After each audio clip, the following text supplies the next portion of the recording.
Welcome, overzealous historical reenactors, time-casted refugees, and scient wall faces, to episode 374 of an Unearthly Podcast, streaming live on the 7th of October 2020, and featuring The Awakening, written by Eric Pringle, and starring Peter Davison as the Doctor, Janet Fielding as Tegan Jovanka, and Mark Strickson as Turlo. I am Bill Sylvia, the Man in Black, and I finally started to do some of my statistical nerdness with our ratings. With me are Randy Ronson McCulloch. I just spent an hour cleaning my computer screen, and I can actually see through it instead of the dust. Mad Matt Winchell. Is by my will alone I set my mind to motion. And Thomas Fireheart. When lobbying goes wrong. Yeah, I if I had written the welcome intro there, Bill, I probably would have said SCA rejects, but that would be me. Yeah. Rejected for good reason. They weren't following the rules. I Yeah. would have had to ask you what that meant. SCA, the Society for Creative Anachronism. Okay. I think that I've heard of. Okay. The reenactment group. Yeah. One of our friends, Sarah, is a part of that. Gotcha. It's also right. inspired George Romero to make, what was it? It was one of his movies. Anyways, go on. I was going to ask how everyone's week has been. I mean, not too bad. Like, I had to actually work 4 days in a row again, which wouldn't have been too bad, except one was like a full 8-hour shift, and my body was not really... My body's still not used to that kind of stuff. So my right leg almost seized up while I was at work, so that was fun. Well, thanks to my advisor spending a week in Wisconsin and then quarantining for 2 weeks when she got back, the only time I'm ever in the same room as another person lately is when I'm doing laundry and we happen to pass each other on our way to drop off or pick up our laundry. Another human, thank God I'm not alone. Where did she go in Wisconsin? I know she said a couple hours north of Madison. That would be Not quite Canada. What? I said, but not quite Canada. Yeah, I know. It's not Canada. Like maybe Fond du Lac? No, I don't know. No, a couple hours north. Yeah, north, an hour north is me, so a couple hours north. Sounds like Stevens Point or Wausau. Even Wausau's a bit further than that. Not straight up on 39. I mean, about 45 minutes you hit Portage. Yeah, I'd have to say around Stevens Point or Wisconsin Rapids. That area is about 2 hours, I'd think. If you're going straight north from Madison. If you're going north someplace else, they could have been up in like Appleton. That was kind of a general direction. Yeah, it wasn't necessarily. They could have been up in the Appleton, Oshkosh area. That's that would have been fun. what I was thinking. Yeah. But yeah, she's got a cabin or summer home or something up there, and she was doing something, or a timeshare or something like that, and she was going up to... I think she was repairing some stuff that got messed up over the summer and possibly doing some writing or something. I'm just wondering because, there are some areas in Wisconsin, you go through it and you immediately need to quarantine. Because like downtown Madison, if you go into downtown Madison, you can be almost 100% sure you've been exposed to COVID right now. Oh, got you. Yeah, like I know. I mean, most of the like policies in place are not that precise. It's more like if you touched the state of Wisconsin, you need to quarantine. Wow. Which was my concern driving from Connecticut to Ohio. So I was like, do I need to make sure I don't even get out to pump gas the entire way? But Ohio was not quite as strict as Connecticut because it was never quite as contained as Connecticut. So all the states I traveled through. We've been having outbreak after outbreak here in Wisconsin. Right. It's been bad. I haven't left my house in weeks. Maybe in the bigger cities it's been that bad. I still live in the way out in the middle of nowhere areas, so we've been untouched. I'm talking statistics, Matt. Right. I'm talking the amount of cases in the state of Wisconsin and the death toll in the state of Wisconsin have both spiked drastically in the last 2 months. In particular, Dane County is one of the worst offenders, as is, I think, the Milwaukee area, because those are high urban zones. But overall, the cases have been up in Wisconsin.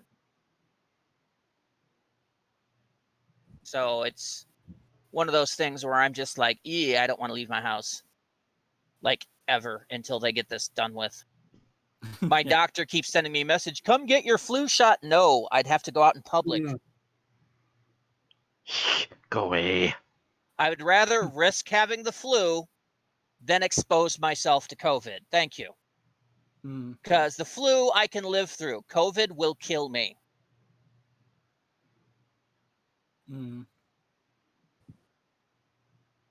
So I stay nice in here, and Erin comes out, goes to shopping, and immediately takes a shower whenever she gets home to, wash off anything she might have been exposed to. She has to go out because, of course, she's an essential worker because she works at, medical supply. They make medical machines, so that's an essential job. So she's already going out, so she's the one that goes to the store these days. While she was at the store this weekend, she got some frozen hamburger patties made by, of all people, Ballpark, the people that make hot dogs. Right. And I had a couple of those yesterday, and they're pretty damn good. I mean, I just threw it in a skillet, for 10 minutes, flipped it over every 3, put cheese on it the last minute, put it between, a bun, added condiments, and I'm just like, oh. I usually keep frozen burger patties around, partially because I'm not a fan of handling the raw meat, but I like burgers. I have no issue with the raw meat, but it was one of these things where it's something I would do for Sunday dinner or Saturday dinner.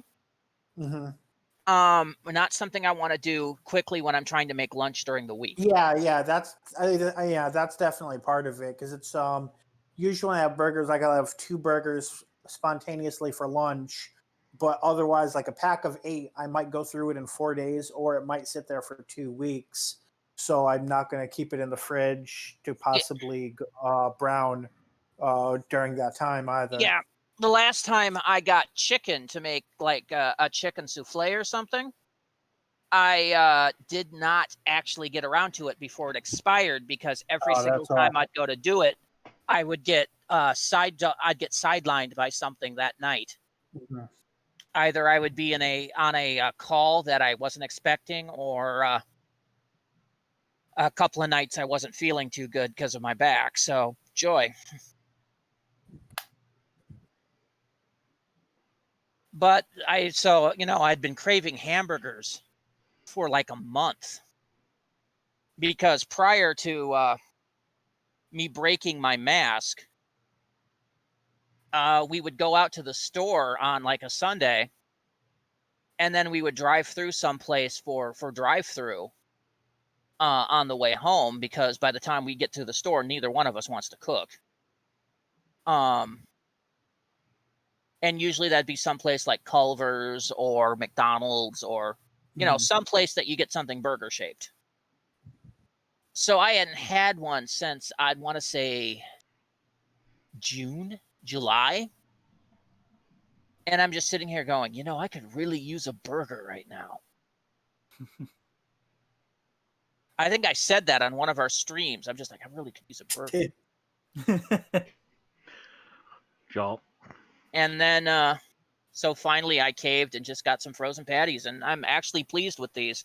Usually I have an issue that if I skillet cook a frozen hamburger, it comes out too dry, but these were just fine. What about the rest of you? Any of you else had anything interesting this week? This week I'm very close to finishing Wolfenstein, but I think if I'm lucky, tomorrow might be the last day for it. Which is fine because then that means Friday will still be a filler episode of something else as usual. I guess as far as food goes, my dad made spaghetti bowl the other night with turkey instead of mince, and I literally could not taste the difference. Made what? Which was kind of made spaghetti with instead of using mince to make spaghetti bolognese, he made it with bolognese. Okay. Yeah. He made it with turkey instead of mince, and it was like even though I knew what was in it, I literally couldn't taste the difference. It was so weird. Yeah, all I could hear is spaghetti and then a syllable, so I wasn't sure what you were saying. Yeah, it's not like it's. I heard you say like it sounded like you said like a bowl and like maybe the mic cut out or something, and I was like, okay. Usually when someone just says a bowl, they're not talking about food, but then you said turkey, so. But it would have been now that you've clarified bolognese, it makes a lot more sense. Yeah. I think it's a matter of being Australian. I forgot. Oh, just shortening bolognese to just BOL is like a thing here, not in the US. Yeah, well here we just call it spaghetti with sauce, Yeah, spaghetti with meat sauce or spaghetti more bolognese is more European. Bolognese. Yeah. Mm. Although funny thing, I did recently make my own bolognese sauce. I did start off with shitty sauce from a can, but then I added my own vegetables, seasonings, and fried pork sausage, and it turned out pretty good. You've just discovered my secret, Bill. I take 2 cans of like Classico spaghetti sauce, and I doctor the hell out of it and slow cook it for 6 hours. Well, it's so I don't know if I've mentioned it to you guys. So I've been for the past month, I've been getting meals from HelloFresh. So it sends basically some ingredients and a recipe to prepare a meal in about 30 minutes. So I've been getting used to following those recipes. So I've been just getting a lot more comfortable with things like buying an onion and dicing it up as part of my recipe process, which is something I almost never did before. So I'm starting to get used to experimenting a little more in that way. That's what about 10 years ago is when I started, maybe a little longer than that, I started getting interested in cooking. And so I started learning how to dice an onion. I had to start learning that when I no longer had a food processor. I can tell you, I didn't worry about it when I just had a little chopper. My interest in cooking as a teenager and a 20-something was usually limited to what can I find in the pantries and what can I use to make it taste good by mixing things together. Less than actually like buying fresh ingredients of my own accord and making decisions with them.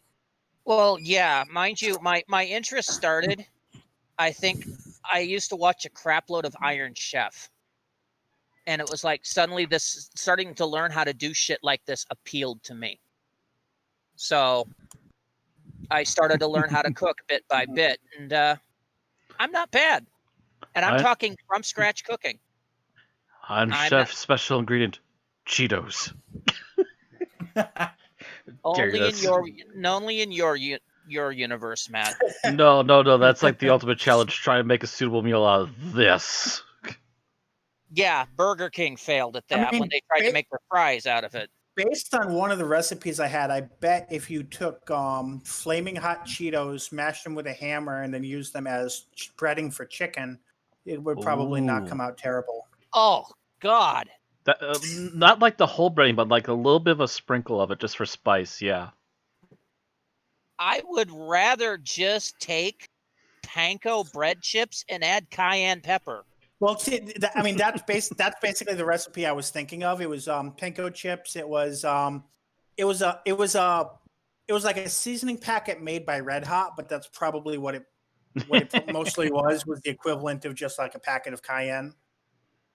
And then I think there was just a sprinkling of Parmesan to go with it. Yeah, that would make sense. Anyway, outside of our cooking rambling, Yeah. Okay. Since we seem to have become the cooking podcast, we might as well move on to the I guess, birthdays. Join us next week for the cooking podcast as we'll give you recipes. Yeah. our special guest, the Swedish chef. Our No. special guest next week, Gordon Ramsay. You're all fucking morons. Only fucking bunch of wankers. All right, on tonight's show, we have birthdays, a little bit of news. We have no geek talk tonight. We have nothing else but the episode summary, our review, our final thoughts, and our ratings. It's going to be a short one tonight, folks, so you might have just wanted to stick around for the cooking podcast. Seriously. Once I finally get my fellowship application in, I won't have as tight deadlines, and I can actually do geek talk a little bit more frequently. Although the fact that I've been trying to watch 2 full seasons of Gotham hasn't sped it along. Okay, so starting with birthdays, starting on the 1st of October, as our last podcast was on the 30th of September, go figure, is the birthday of Philip Hinchcliffe, producer from 1975 to 1977, considered one of the greatest era producers of Doctor Who, the Hinchcliffe era, known for its more gothic horror style. He turned 76. On the 2nd is the birthday of Ian McNeice, who played Winston Churchill during the 11th Doctor era, 2010 to 2011, and he turned 70. He's included because Winston Churchill did appear in multiple episodes. And has even gone on to Big Finish with him still doing it, too. The 4th is the birthday of Daniel Anthony, who played Clyde Langer in Sarah Jane Adventures. He's 33. Oh my god. I feel old now. How is this boy trying to catch up to me? Stop it. Back weird to the thing next is- Christmas special at reunion episode. Next is the birthday of Dudley Simpson. Was one of their on-tap composers from 1964 to 1975 when John Nathan Turner fired everybody. He would have been 98, but died in 2017 at the age of 95. It was 79, right? What's that? It was 79, right? Because you said 75, but wrote 79. 79, yes. I don't know if my mic gave out or something, but I swear to God, I said 79. Didn't catch that. Anyway, yeah, he his first composition was for what was it, Land of the Giants or Planet of the Giants? Okay. And his last composition was for Shada, which of course never was released. He did Yep. he did at least one of the openings, right? If I'm not mistaken.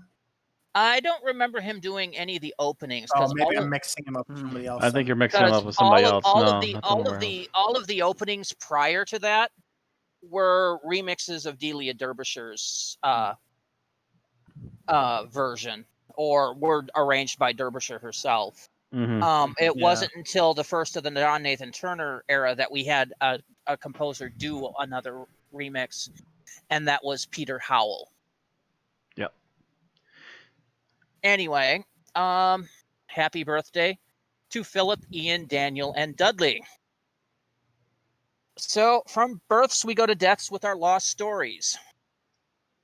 And our Unearthly Podcast is saddened to announce the death of actor Frank Windsor, who appeared in the 5th Doctor serial, The King's Demons, in 1983, and again in the 7th Doctor serial, Ghostlight, in 1989. Windsor studied at the Central School for Speech and Drama in the early 1950s. He then found some moderate success playing historical characters in series such as Age of Kings. Like many others, his big break came in 1962 in the police drama Z-Cars, where he played Detective Sergeant John Watt, a role he would continue in the spin-off series Softly Softly from 1966 to 1969, and Softly Softly Task Force from 1969 to 1976. He then returned to Z-Cars for its final season. While acting in Z-Cars and its spin-offs, he had a role in the pilot of Randall and Hopkirk Deceased, other roles in The Avengers, A for Andromeda, as well as lighter roles in the sitcom The Dustbin Men and an episode of The Goodies. After Zed Cars, he was in the 1985 adaptation of Bleak House and the 1987 dramedy Flying Lady. After the 80s, he would appear in regular roles in Casualty, ITV's Peak Practice, and EastEnders, where he played Major Charlie Grace. Frank Windsor died in his home on the 30th of September. He was 92 years old. He is survived by his wife, Mary. So, there's another bit actor or character actor for the BBC that has fallen victim to 2020. Well, he had a good run at least. I mean, Yep. 92 is... Yeah, he had a Pretty good. pretty decent run, all considering. Especially considering he was working at the BBC during the 60s and 70s. Mm-hmm. And I'm guessing they didn't say, and we can safely assume that it was old age rather than 2020. Well, it's still 2020, but yeah. No, but I'm I mean, specifically saying if it was COVID, they probably would have said. I did not see any notation of what he died from. So probably regular natural causes. Either that or just generally his family not wanting to make it public. Yeah, sometimes they don't say. Yeah, nothing I can find says what he died from. So his family just has not released that information to the public. Anyway, the only other bit of news we have is from Big Finish. I did look around. Apparently last month was when Doctor Who was supposed to start filming. Obviously, by the lack of any news, it has not. Nope. Or Chibnall snipers are making sure that nobody sees it. They've never been that good. Yeah, there's no way. If they're out in public shooting something, they're out in public shooting something. We have to wait and see if there's a Dalek on a bridge. Apparently tomorrow, as part of the New York Comic-Con live stream, there is supposed to be a Doctor Who panel where they will discuss the Revolution of the Daleks.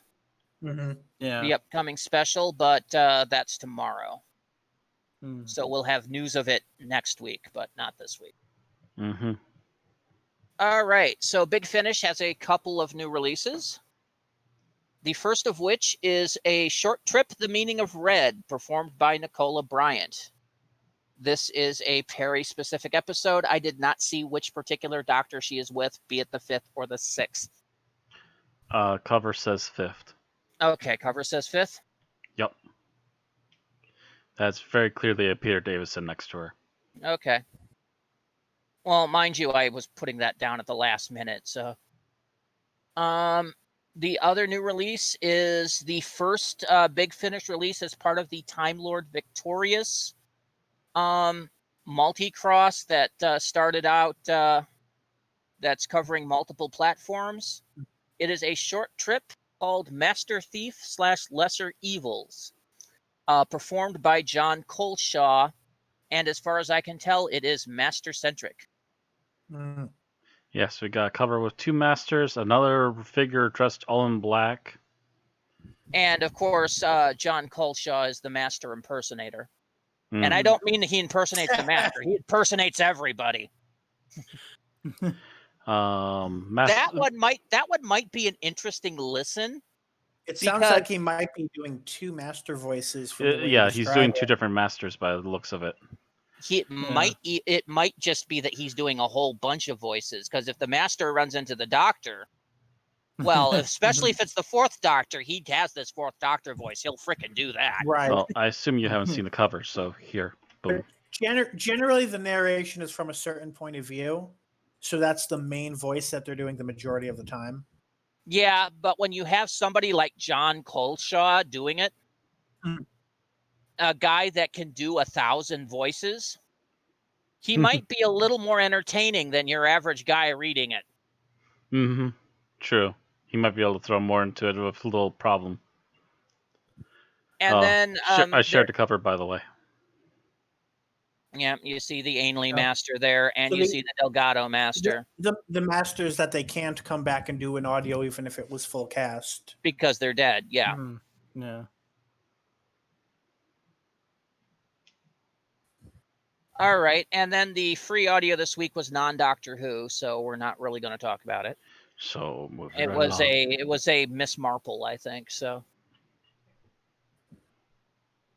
All right, and this would be where we'd go to Geek Talk, except there's no Geek Talk.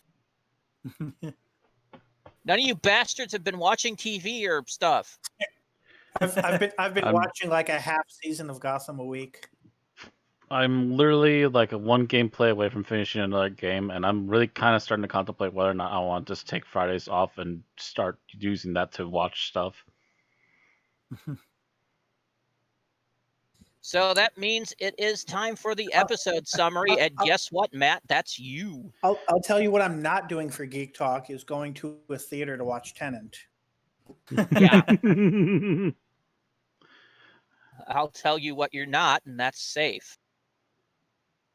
All right, whenever you got your clock on your end, stopwatch on your end, ready?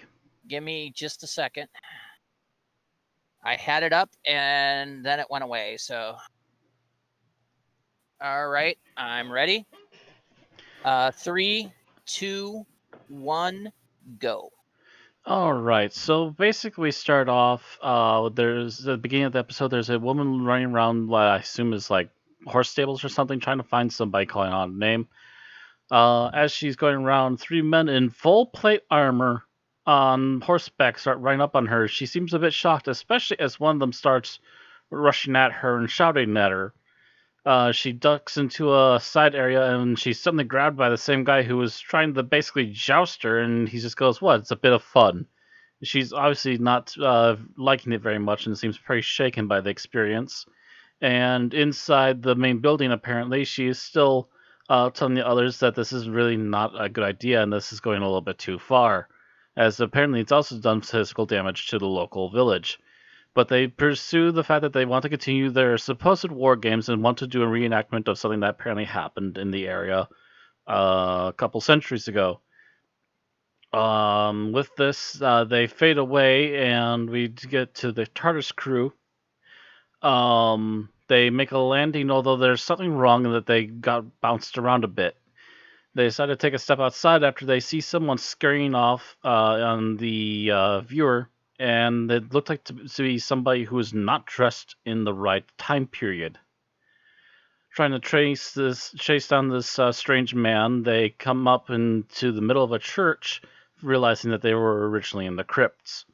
They continue to try and chase this man until they're outside and are stopped by, once again, a group of people on horseback. They are, air quotes, held prisoner and dragged off to the main building that these war gamers are apparently working out of. And while they continue to try and act normally pseudo-ish, except for their dress, it is becoming more and more apparent that a couple of these guys are a little more than rabidly into what they're doing. One of the mean guys, who's apparently a very friendly terms with the woman we saw at the beginning of the episode, is also seeming to have some doubts, but is still trying to play along. Tegan gets upset when she realizes her grandfather, who they were here to visit, is apparently gone missing, and no one seems to have been bothering to look for him. Turlo quickly follows after her, but the doctor is stopped again by one of these nut jobs, who is again taking this a little too seriously. The ringleader, I'm going to refer to him as Crazy McBeard. Just has a fancy beard, that's all. And he's also Sir mental. George Hutchinson. Yeah, I'm not going to remember George in 5 minutes. He comes in and also starts playing up the whole, "Oh, this is just an innocent fun games. We're just doing a reenactment. Hey, do you want to join our reenactment?" To which the doctor's like, maybe eventually, but first things first, I need to find my friends, and manages to quickly slip out of the room as well. He and the others manage to hide away and make their way out of the place. Turlo does eventually find Tegan after she's had a freak out to seeing visions of other weird people and such, and they decide to wing it back to the TARDIS. The doctor is also kind of on the way there, but manages to bump into a young man literally coming through a wall and starts to question him as to what's going on because apparently he's from the 17th century. And he starts to put together that apparently things from the 17th century and modern 1980s are starting to somehow collide against each other for some reason. And it seems to be tied to this creature, I believe they call it the Malice. Correct. So he's trying to figure out what all this means. He manages to find an underground tunnel that leads back to the home where where the base of these operations for these war games are taking place in, and they use the tunnel to help others escape out of there, including Tegan, who got captured by these people at one point, and they were apparently planning to set her on freaking fire, which is pretty much the turning point for the guy who was trying to still play with the game. They figure out that the Malice is some sort of alien creature from another planet. He escaped upon a crash, and he's trying to use Crazy McBeard to essentially use his psychic energy to cause another huge, devastating problem and also possibly free itself from being stuck on Earth. The doctor, the TARDIS, manages to turn off the psychic energy that the creature's been feeding on, forcing it to have to go to last resorts before it's basically self-destructs. And Crazy McBeard is pushed into the creature itself, so that way his final defenses, which is the host he was feeding off of, is no longer able to feed it anymore. Everyone quickly piles into the TARDIS. They all escape and come, apparently, as they talk it over for a bit, decide to come back possibly a little while later after the explosion of the church to help do some cleanup and take a little R&R. That's it. All right, you did it in 5 minutes and 24 and a half seconds. Roughly the same spot. Which is a little long for a 2-part episode. It is, but for all that it is, at least they jam-packed this one. It wasn't boring. All right, so let's talk about what we liked about the episode. And guess what, Matt? You're first. Wow, I'm first for everything. Everything's coming up Matt today. Everything rolled the same as it was last week. I'm just like, what the hell? The dice. They have decided to lie to you, and they're bored, so they don't want to roll at all. I will say that the prop work in this particular episode is commendable. We have some decent props for the people who are doing the whole war reenactment things, which, again, shouldn't be a hard thing for BBC, but we saw last week that they can fail at that. But also not only just them, but also the fact that we got not one but two weird animatronic critters for the Malice in this particular episode, and while they could have possibly done more with them, I feel they still weren't like a wasted prop. All right. Thomas? Let's see.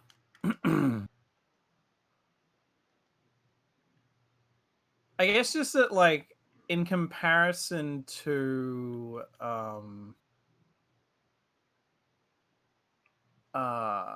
Black Orchid, this actually felt like a two-parter that justified even being this long because it actually had stuff happening. Whereas Black Orchid is like, nothing's happening, it's over, everyone looks pissed. So yeah, like it made it work, and it wasn't trying to, like, it didn't feel like it was too crammed, like it had been rushed or anything, or as if they'd actually taken a story that had been fully written for 4 parts and tried to cram it down to 2. Even though it was apparently pitched as a 4-parter. But yeah. All right. Bill? I guess I like the fact that there was at least one person who was reasonable and was like, this isn't normal and we shouldn't be sacrificing people. And that, there wasn't just literally unanimously like one person crazy and everyone like, yeah, we should listen to the crazy guy. There's at least somebody reacting to that. Well, eventually there was more than one of them, thankfully, too. I'm trying to remember that guy's name, and I'm not sure what it was. Yeah, I I would can't need it right in remember the front of me character's again. name. I just remember that the actor was also in Hand of Fear. Was that the Colonel? Let's see. Was it the one that turned to the side of the TARDIS crew at the end? Yeah. The one Yeah, that that was turned to Colonel. Yeah.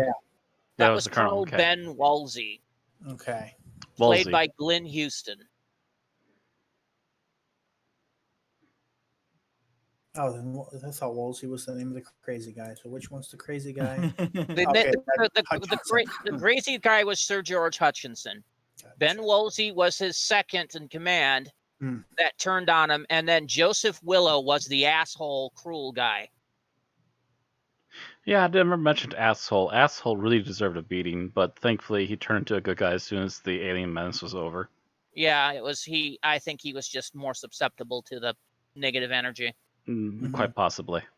At least Okay, it so was the kind of story where the asshole kills the reasonable guy. It almost happened. So our characters in this, by the way, just to clear everything up, is Jane Hampton is the reasonable, rational lady that basically gets shot down at every turn. Sir George Hutchinson is crazy McBeardington. Colonel Ben Wolsey is the one guy that seems to be leaning towards what Jane's saying, but just can't seem to get away from Hutchinson's craziness. Joseph Willow is asshole McAssholton. Will Chandler is the boy out of time. Andrew Verney is Tegan's grandfather and the guy who knows what's going on. And then you have J. Random Trooper, played by Christopher Saul. So there we go. And Olmec had no lines and therefore has no act. Correct. Sir not appearing in this episode. And yet whose face is on like every novelization and everything. Yeah, the air quotes, the malice. Mm-hmm. Yeah, it All doesn't have right. a single line. It just huffs out smoke and growls, and also his small version that appears in the TARDIS does the same thing. Yep. And until it starts spitting up green slime straight out of the Nickelodeon recipe book. Because they cut off its power and now it's melting. Yep. So what I liked about this episode, Tegan met a relative of hers that didn't die by the end of the serial. Right? About freaking time. Although the episode definitely started her off in that direction, thinking that he might be dead. Yeah, that's probably why she reacted so extreme. Mm-hmm. I'm going to the airport with my Auntie Vanessa. Oh, she's dead. I'm gonna go visit my cousin. Well, but he's dead too. I'm gonna go visit my grandpa. He's dead. No. So apparently, when this episode first aired, the Radio Times forgot to credit the actor that played Tegan's grandfather. Oops. Yeah, apparently. That's an oopsie. But at least I think he was in the credits. It's just he was not in the Radio Times. Yeah. Honestly, he didn't play a major role until like the last half anyway. Okay, so let's talk about what we didn't like about the episode. Matt. Oh, what I didn't like about the episode. Actually, I have to say the digital effects were pretty lame. The actors, don't get me wrong, were doing a good job trying to react to them, but all these little dotty squares moving about, it's like, really, guys? This is the best we could do? That's supposed to be some kind of psychic energy? I mean, if it was supposed to be like a digital projection, I could see it. But That's what I thought it was, and I was like, why are they randomly projecting a hologram into this building? Here, I can make a psychic image for you. Can you feel it? Can you feel it? It's right there. It's a middle finger. Fuck you. I can make a psychic projection for you, Morty. Give me a moment. Here we go. Oh, yeah. There you go. I feel like this like the third or fifth Doctor episode in a row that we've had something to say about the digital effects. Probably. Yeah, probably, because they tend to suck in this era. They Yeah, for tend to rely some reason, like the digital effects guys were sleeping on the freaking job. because of the budget mostly. Even on a budget, you could have done better than this back then. Also, I assume this is probably by the time that J&T was basically like, yeah, everything's just in house. Well, that's basically what J&T started in 1979. He cut because it used to be the BBC Radiophonic Workshop did a lot of their sounds, and they used to work by contracting out to composers. And J&T's like, no, you guys have your own workshop, you do shit. So everything was done, all the music is done in-house. All the special effects are done in-house. And they don't contract out to nobody because contractors take more money. And that's also why Dudley Simpson got left, canned. As far as I'm sure, yeah. Oh no, he got canned. J&T said, no, we're not hiring you anymore because he was a contractor. He only worked on a per serial basis or per episode basis or something. But J&T said, no more of this working on per episode basis to freelancers. Because anybody will tell you if you there are people that work certain jobs that get fired for budgetary reasons and then get hired back as a contractor making 3 times the amount of money they did when they were on staff. Because that's just the way certain business practices work. But J&T said, no more of that. I was trying to compare it against the effects of another show airing at the same time, but every show that I recognize on the list of what was airing in 1984 is either puppets, or it's animated, or it's fully live action with no effects. Yeah, because a lot of the stuff that was airing at the BBC at the same time was historical. The only even in American TV, nothing I recognize had effects to compare it to. Yeah, it was a weird. Knight Rider was airing, but I actually never watched that. Knight Rider, A-Team, but a lot of that were practical effects like explosions and shit. Yeah, those were all pretty much practical. Even technically, even Knight Rider Kit was still practical effect for the most part. Or getting a 77 Dodge Charger to leap a broken bridge. That was pretty much the height of what people were doing around that. Leaping bridges, the Dukes of Hazzard was airing. That's the 77 Dodge Charger. Yeah. 77 Dodge Charger getting a 81 Trans Am to leap anything. Speedboat chases, Miami Vice. That's pretty much early 80s television that wasn't a sitcom. Other than the rise of 30-minute toy commercials, but that's all animated. Yeah, that was all animated shit. All of your high special effects stuff was animated. Transformers, G.I. Joe. Yeah. And I guess even then, as it's been brought up before, US low budget was probably very different to BBC low budget. The only thing on the air at the time, and I think this was over by this point, was Blake 7. Because I think that ended in 81 or 82.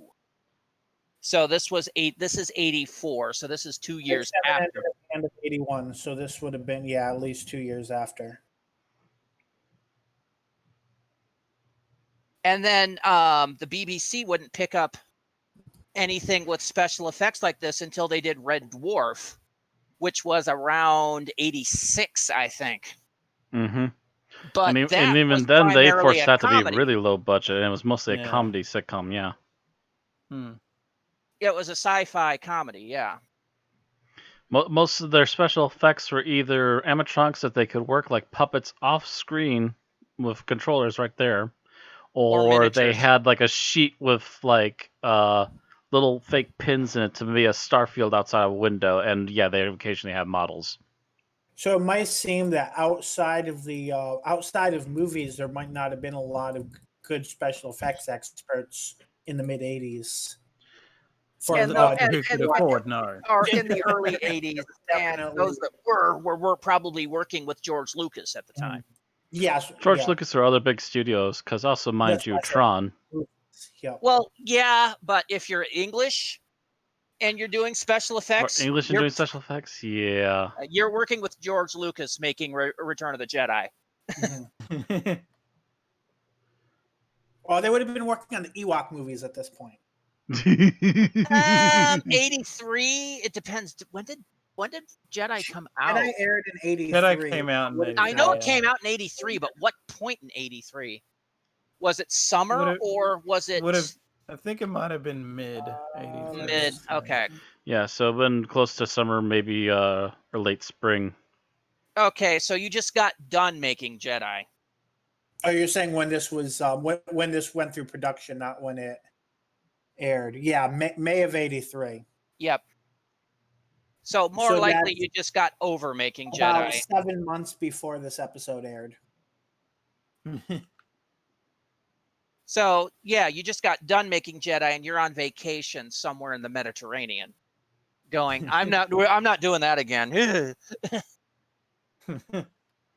Are you kidding? Special effects are the starting artists of Hollywood. They have to go to the next job within like Not 2 to months. mention, you have Lucasfilm on your credit list, so you can ask for more money than the BBC wants to pay. That's That ridiculous. is Yeah. true. At the time, there was nothing bigger than Star Wars, so the fact that you had your name Yeah. stapled on it anywhere means that they're knocking at your door every couple hours. Well, at this point, Caravan of Courage was probably in production because it came out in November of '84.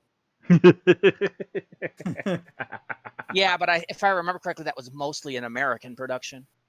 I don't know because I know it only aired in theaters in the UK. Mm. Yeah, that was made into a direct-to-TV movie for Yeah. us. Yeah, I know, but I'm remembering the voices of people in it, and they were all Americans. That's how I can tell. Whereas with Star Right. Wars, every Imperial officer's British because it was all filmed at Shepperton Studios. Mhm.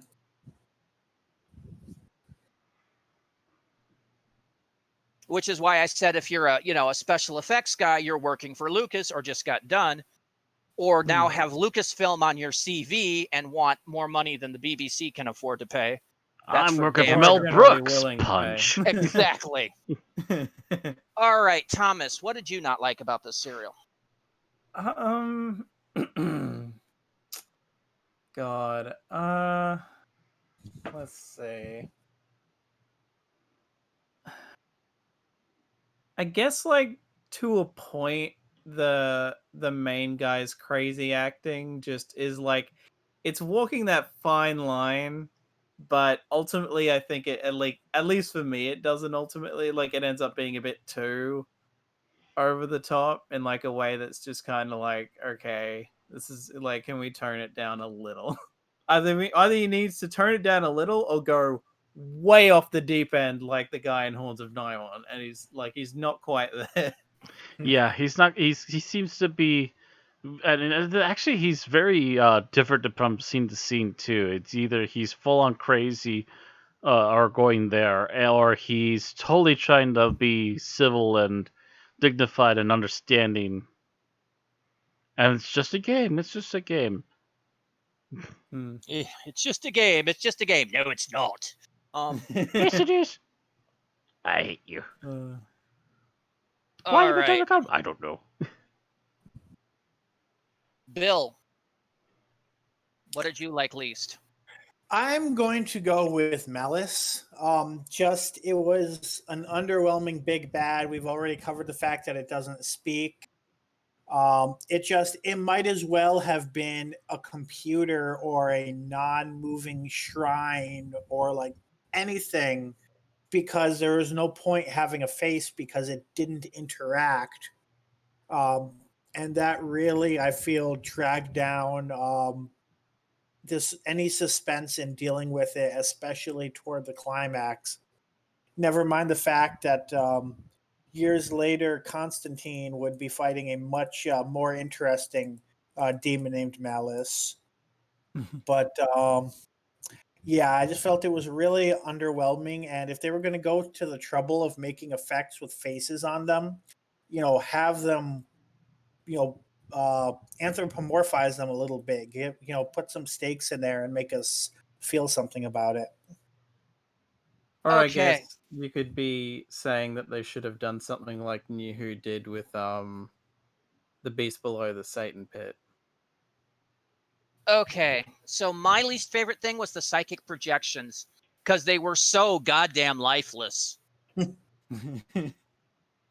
I mean, you got to the end with the three guys drawing swords. I feel like they could have just ran around them because they were so Yeah. slow moving and wooden. I'm like, really? This is a threat? Really? And then a dumb bad guy walks into the middle of them and gets himself killed for no reason. Correct. Mm. Anyway, that is up to favorite scenes, and Bill, take over for me, please. Okay. Favorite so that scene. would- So that's going to me again, I believe. Yep. Oh gosh, favorite scene. Oh god, now I'm trying to think of just a single favorite scene, and now it suddenly became hard. I have exactly one, and I hope neither of you take it. Well, actually, here's one of those things that we're talking about that were really wooden actors. The projections for the malice. Actually, I really liked the dialogue between the Doctor and what's her face, and when they're going through the tunnel. That would be the Doctor and Jane. Jane. Okay, yeah. The two of them are walking down there. She's just come to the full-on realization that not only is the Doctor serious about all this space stuff, but she's witnessed some of that enough to freaking fully believe her. She kept being like, "Oh, you're another loony," and then more and more she would see stuff and be like, "Oh, well, I guess I have to believe it at this point." Yeah, and so she's trying to get a really quick, like, poor man's version of what we're dealing here with psychic power. And suddenly, at the very end, as they're about to head up into the building, she's like, "Wait, so you have to, figure out what's actually going on by actually confronting the guy who's trying to murder everybody." Yeah, I think you need to talk to him as much as I want you to not go talk to him. Let's just start up the stairs. All right, Thomas. Honestly, just because it's such a funny visual, I'm gonna go with the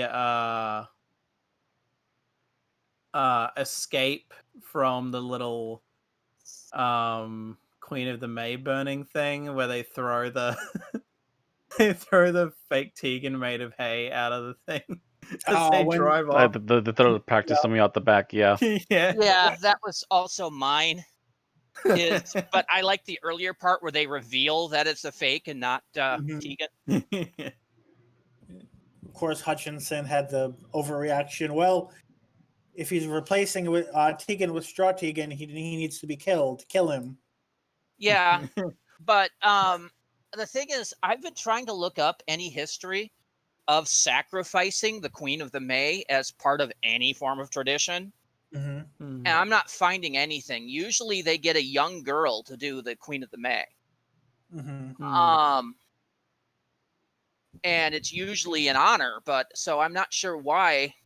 Maybe it was inspired by some unrelated virgin sacrifice tradition.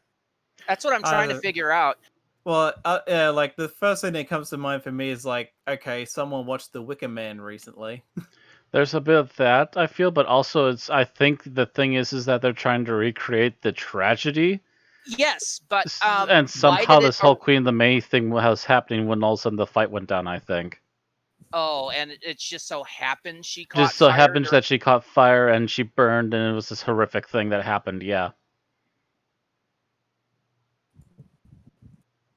Either that or the opposing troops just did it out of cruelty. Possibility as well. Here's a Actually, resisting yeah. village having their May festival that we can't have that. Burn their May queen. Yeah. Actually, yeah, it's like the reaction of oh, I've already blanked on his name. The guy from the past was like, William? yeah, he was like really horrified that it happened at all. So I guess the idea is like whoever did it, and it might even been the influence of the malice or something. It could have been the malice that may have actually happened. pushed them Yeah, to it was do whatever definitely- whatever it was that they did to her. I'll tell you, there are plenty of Civil War reenactors in the U.S., and they usually don't feel the need to actually kill anybody. Yeah, right? Although, they really, because they were pushing Will Chandler to possibly be a new companion, they really missed an opportunity here. This could have happened anywhere in the UK. And the time period would have been right for, instead of Will Chandler to come to the void, an older Jamie McCrimmon. That could have been interesting too. That would have taken the episode in an entirely new direction. Yeah, that would have been very different. He would have no memory, but the Doctor could probably unlock that. Although that probably would have been guarantee it. something for the previous season, because the previous season was celebrating the 20th anniversary. Yeah, and Jamie had a scene. But Yeah. I would have.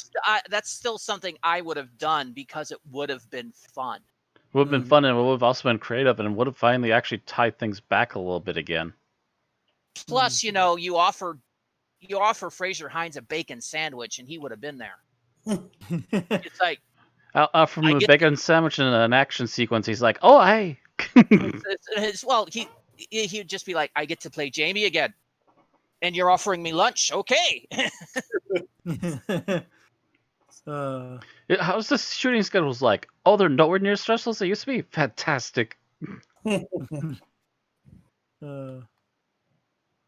would have been an interesting write, and I'm wondering if that might have been an idea at one point, but then got penciled out because, well, we just had Jamie last season, and we want to try this person to be a new companion, and yada yada yada. That being said, I like William too. He was okay. The little bit of time we got with him, he was an interesting character. Just shows how far along they may have got in him potentially being a companion, that he doesn't even get dropped home. He just ends the story on the TARDIS still. Well, yeah, I think they might have still been thinking about continuing the next serial with them trying to get Will home. And considering they were like, yeah, we need to go back and drop him off, and they're like, no, you're actually going to stay in the present for a couple weeks or whatever, a few days. And William decides, you know what? Maybe I'll just stay in the modern era. No, I like it here. This is a lot better than where I came from. I can actually get a paying job. I don't have to roll in the filth all day. Plus, you have this television thing. Must be a king or something. How do you know that? He doesn't have filth all over him. Yeah. Stop self-editing, Matt. All right, I think we're at Bill. Yeah, so my favorite scene was when Hutchinson was like, "You speak treason, sir." The Doctor is just like, "Yes, fluently, but you've got to stop this shit." And it was the perfect Doctor quip. And I feel like sometimes the Fifth Doctor feels shortchanged in moments like that. And that one just hit perfectly. It didn't interrupt the flow of the scene or anything. And it was just like, yep, absolutely. I wonder if that was an ad lib. Well, maybe something similar to that, but maybe Peter just put his own quick twist on it. Well, I'm wondering because Tom Baker used to ad lib all the time, but J&T usually put the kibosh on it, which was one of the reasons Baker got fed up and left. And you really don't see Davidson, except for the occasional line, get to ad lib. So so you're saying maybe that's why he got a line like that, because he ad libbed it? Yeah. Maybe. There's really not much information about the writer, so we can't really tell if, what their style was like. Yeah, it's kind of hard to tell when your writer's named after a package of crisps. All right. So I think that's everybody because I tacked mine onto Thomas. Let's Yep. talk about your least favorite scenes. And Matt, you're first. Oh gosh, least favorite scene. Um. Okay, this one's a goofy scene. We got the doctor and all, and Tegan and what's her name? I forgot already. Start with J. Jane. Jane. We got all of them in the corner. You got your first command, your second command, and immediately the first command goes, "Fucking shoot him," and I'm just gonna leave. Bye bye. And the second command's like, "Doh." Shoot him. I'm off. Doh, I can't harm Kill you him. people. Yeah, just like how ineffectual of a main villain is this guy even? Because let's face it, the Malice is maybe a background villain pulling the strings, but this guy is technically the main villain, and he just literally walks up before something He can just happen. walked off. Yeah. Kill him for me, Schultz. I see nothing. I see nothing, Commander. That is kind of what it feels like, isn't it? Just Mhm. about. All right. So, Thomas, your least favorite scene. Oh, bloody hell! I think I had one. Now I sort of lost it.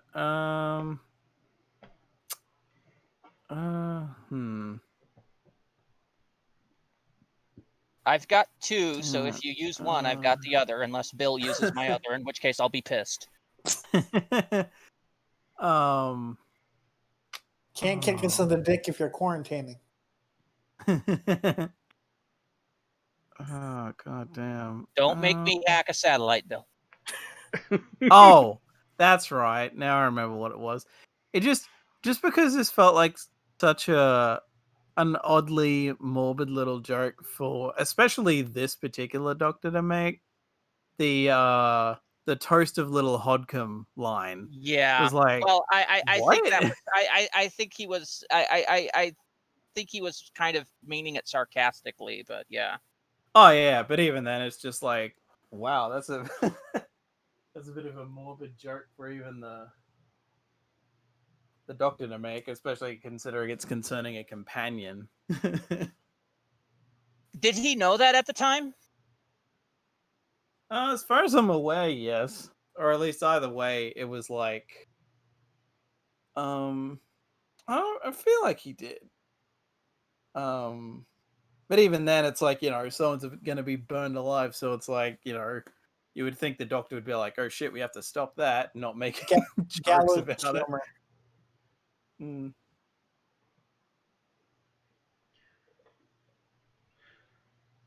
Yeah, I didn't notice that was particularly off. It was kind of a grim kind of statement, but I didn't feel it was out of place.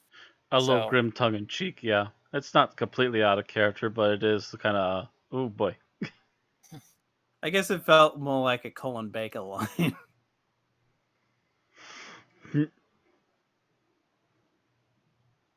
Channeling his future self for a moment.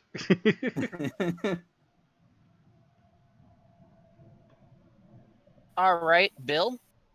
So I don't have anything particular. So I guess what I'm going to mainly go with is during the climax scene with Malice being so prominent and kind of all the things I complained about before. Just that would have been the scene where like it would have been the time to rectify that.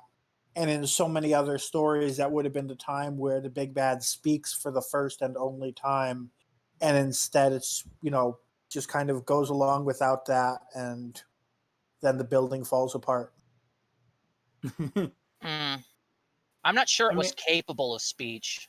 Yeah, I think the idea is it's like it was a sentient and it is sort of technically a sentient being, but it's one that was fucked with to be turned into some sort of machine or robot. Basically, or yeah, whatever. it was a sentient creature that's been forced into being essentially a weapon of war, and Ergo is royally messed up, which is why it's doing what it's doing in order to feed itself enough energy to take off. And I guess this is the same aliens from the Visitation, and the robot in that didn't speak either. So Yeah. Actually, that is true. He mentions the pteroleptals by name. Yeah, I remember him mentioning it, and I was trying to figure out like the exact connection. So it was basically saying that this was from the original ship from the Visitation. I never quite worked that out. Not necessarily. He said the pteroleptals mined the metal and then sold it to this other race. As far as I know.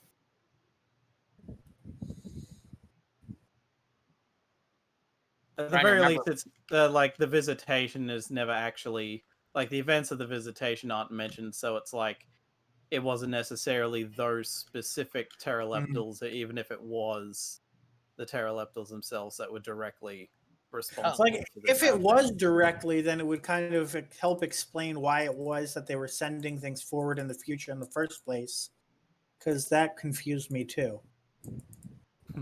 Okay, so the race that the probe was from is called Hakol. Hakolians.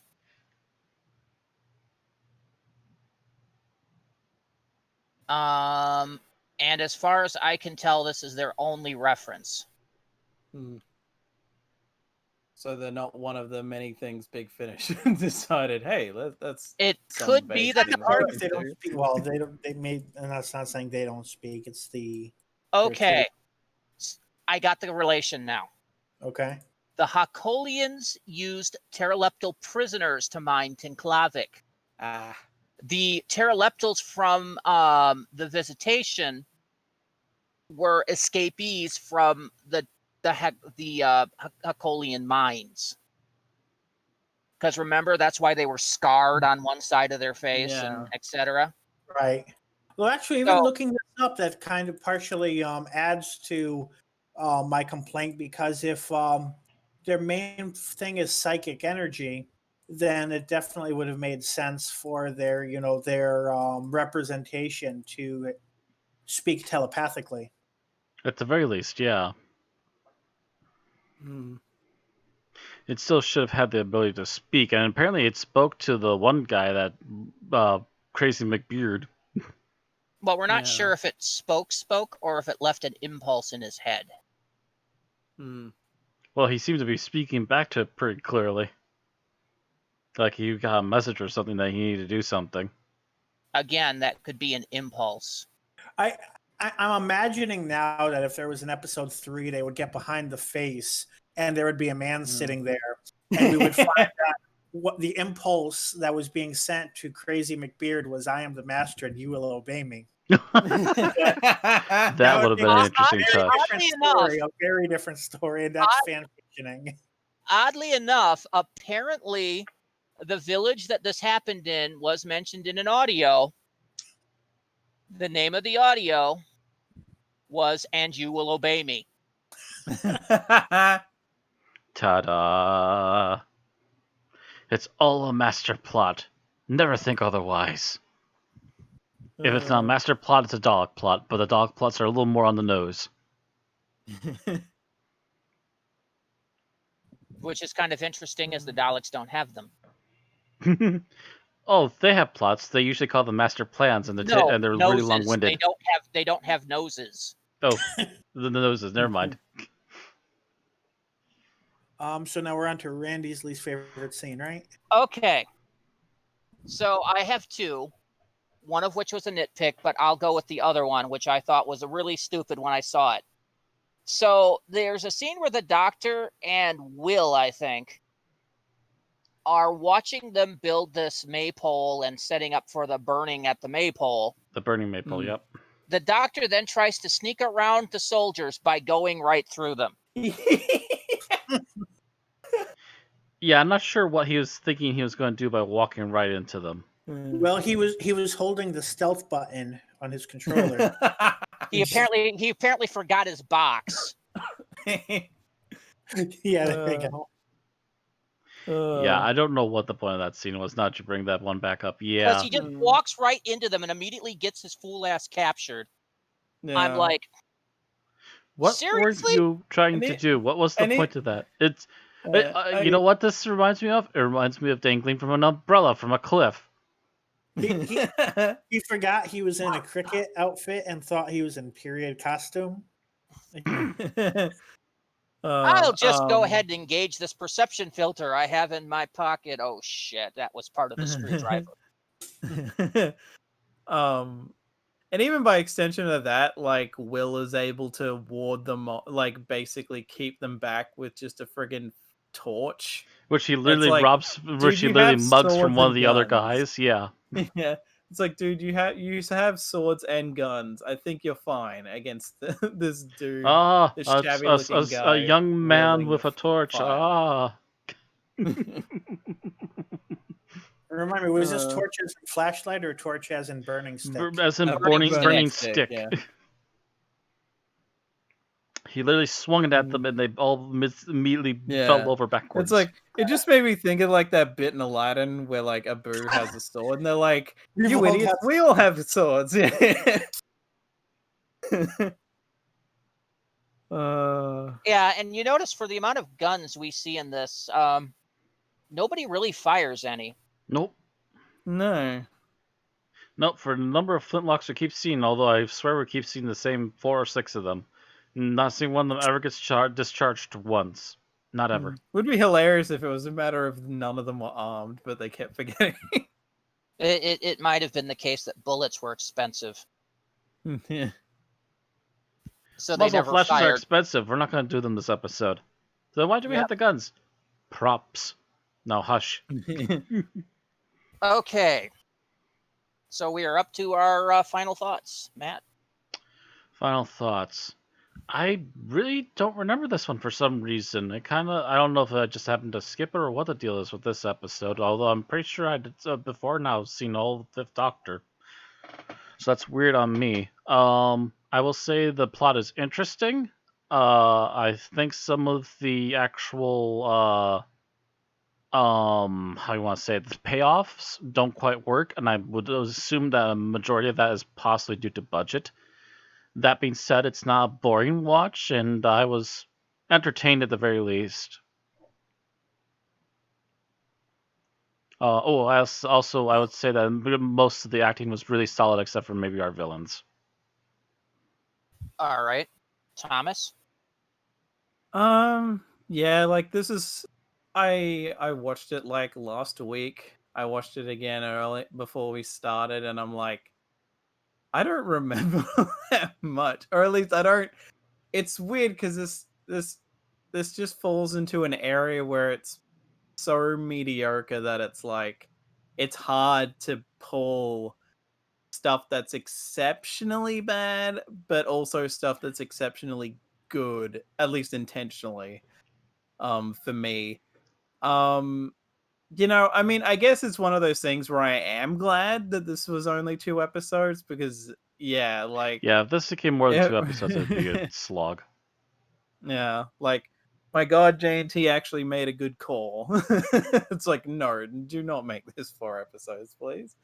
But yeah, I feel like the acting isn't that bad for most people. Like the main guy is a bit wonk.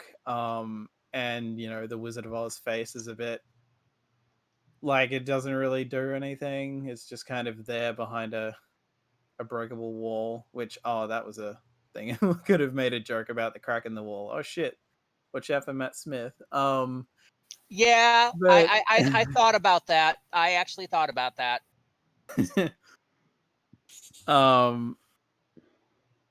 But yeah, like this is just forgettable. It's not as bad as Black Orchid by any stretch, but it's just like fairly forgettable. I'm not really. I feel like I can't be too harsh on it, but I also can't praise it too much either. All right, Bill. I agree with a lot of what Thomas said. this is one of those episodes where even as the summary was being recited, I was like, how many times am I going to have to say pass? Because I couldn't think of anything I felt strongly about, either positively or negatively. And somehow I made it through the entire review without passing once. I'm still not sure how I did it. But yeah, that definitely took some effort because this is just not an episode that incites strong feelings on me. There wasn't a there was an attempt. There is a story there, but that's about all that I'm going to remember. If you ask me in a year, I'm probably not going to be able to tell you anything about the plot of the story. Not unless we somehow make a joke out of this that we can keep nailing to the ground. Yeah, I might remember Legends of the Hidden Temple, but Oh, that would have been a great opening now that you mentioned it. Dang it. Just have the face come out of the wall. Legends of the Hidden Temple. Yeah, like at the last minute, I almost thought of like a Wizard of Oz of like, go away, come back tomorrow, sort of thing or whatever. Oh, well. Okay, so my thoughts on it is, well, that happened. I remember this episode, but I only remember it as that one with the face in the wall. That's basically all I remember about it. Going into it, I didn't remember anything about the freaking village or any of that shit. I just remember that there was a face on the wall and a little one in the TARDIS. That was all I recalled. And that's in a year's time. That's all I'm going to remember. I guarantee you by next week, that's all I'm going to remember. Yeah, the face in the wall is the only cool thing about it. You just see it and it's gone. This episode oozes mediocre. The writing is mediocre. The acting by the main characters is good, but all the other acting is mediocre. Special effects are mediocre. It's just straight out mediocre. There's no other way to put it. It is almost a bar average for Doctor Who, if that. All right, let's rate it. Let's just get this done, shall we? Matt. I am giving this a 3.5. It's okay. It's not good, but it's not quite mediocre. It's just okay. Okay, it exists. Thomas. I'm giving this a flat 3. Flat 3. Bill. I'm the same. I don't like it. I don't dislike it. I nothing it. And that means a 3. I am with the majority on this. This is a average episode. It is mediocre. It is a flat 3. So mediocre. Matt is the only one that stands out by being a generous by giving it a half point higher. By the way, this averages to a 3.1, which makes the three of us right and Matt wrong. I'm the Tim of this group now, so suck it. Suck it, Trebek. Suck it long and suck it hard. And with that, it comes in at number 294 out of 361 things reviewed. It is on par with The Sea Devils. Planet. Oh my God. Ooh. The first 2 episodes are from the same season. The Sea Devils and Planet of Fire. Ooh. Also on the list is Survival, The Romans, The Invasion of the Dinosaurs, Asylum of the Daleks, Cold War, and The Rings of Akhenaten. What does it say about this season that all of these episodes got 3.1? It is better than The Wheel in Space, mostly because stuff is missing. Mm-hmm. The End of Time, The Beast Below, Deep Breath, Dinosaurs on a Spaceship, The Lazarus Experiment, Orphan 55, etc., and is not as good as Arc of Infinity, Robot, The Pandorica Opens, Big Bang, Underwater Menace, Planet of the Giants, and Time Lash. Oh, it's under Time It is Lash. no Time Lash. There we have it. It literally is no time 294 lash. out of 361. That is all we have to say about The Awakening. All right, so let us know in the comments. Do you love this episode? Do you think it should be a 5? Do you hate it and think it should have been a 1? Or do you think that we're somewhere around being right? Please let us know. Don't forget to like or dislike the episode if you feel either of those ways. And make sure that you subscribe to get our YouTube updates or follow to get our live streams on Twitch. Mediocre. And next week, we conclude our 14th season and our run on Peter Davidson episodes by reviewing the last one that we've done, Frontios, an episode I have never seen. Frontiers. It is written by Christopher H. Bidmead, who did Castrovalva, and it stars Peter Davidson as the Doctor, Janet Fielding as Tika Jovanka, and Mark Strickson as Turlo.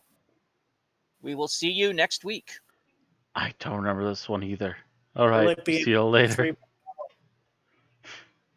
What was that, Bill? Will it be another 3.1? Oh, It's the the same- season I of can't tell 3.1. you. We'll see. I have never seen this one. I have never read the novelization. Good night, All I everybody. know is that it has slug things in it.